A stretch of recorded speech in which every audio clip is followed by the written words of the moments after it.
বাংলাদেশ প্রকৌশল বিশ্ববিদ্যালয়ের তড়িৎ কৌশল বিভাগের দ্বিতীয় বর্ষের শিক্ষার্থী আবরার ফাহাদ। তিনি 2019 সালের 7 অক্টোবর নির্মম হত্যাকাণ্ডের শিকার হন।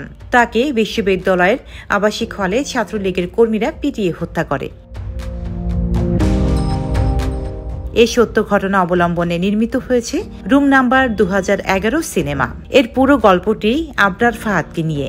আবরার হত্যাকাণ্ডের ঘটনাটি সে সময় সারা দেশের মানুষকে নাড়া দিয়েছিল, মর্মাহত করেছিল। রুম নাম্বার 2011 স্বল্প দৈর্ঘ্য সিনেমাটি নির্মাণ করেছেন জাহাঙ্গীরনগর বিশ্ববিদ্যালয়ের শিক্ষার্থী জিসান আহমেদ ও তার দল। সিনেমাটির পরিচালক জিসানের প্রথম ফিকশন। এর আগে তিনি বিভিন্ন সিনেমার দৃশ্যে রিমেক করে আলোচনায় এসেছেন।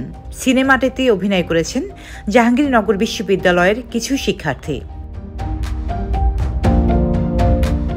জিসান আহমেদ গণমাধ্যমকে জানান, রুম নাম্বার 2011 সরাসরি বায়োপিক নয়, আবরারের ঘটনার ছায়া অবলম্বনে নির্মিত হয়েছে। আমরা নির্মাণের আগে তার পরিবার, বন্ধু, স্বজনদের সঙ্গে কথা বলেছি। আবরার সম্পর্কে সবকিছু জেনে নির্মাণে হাত দিয়েছি। এটির চিত্রনাট্য লিখেছেন একই বিশ্ববিদ্যালয়ের নাটক ও নাট্যতত্ত্ব বিভাগের শিক্ষক আনন্দ জামান। আগামীকাল 3রা ডিসেম্বর সন্ধ্যা 6টায় জাহাঙ্গীরনগর বিশ্ববিদ্যালয়ের জহির রায়হান মিলনায়তনে রুম নাম্বার 2011 এর মুক্তি উপলক্ষে প্রিমিয়ার শো হচ্ছে।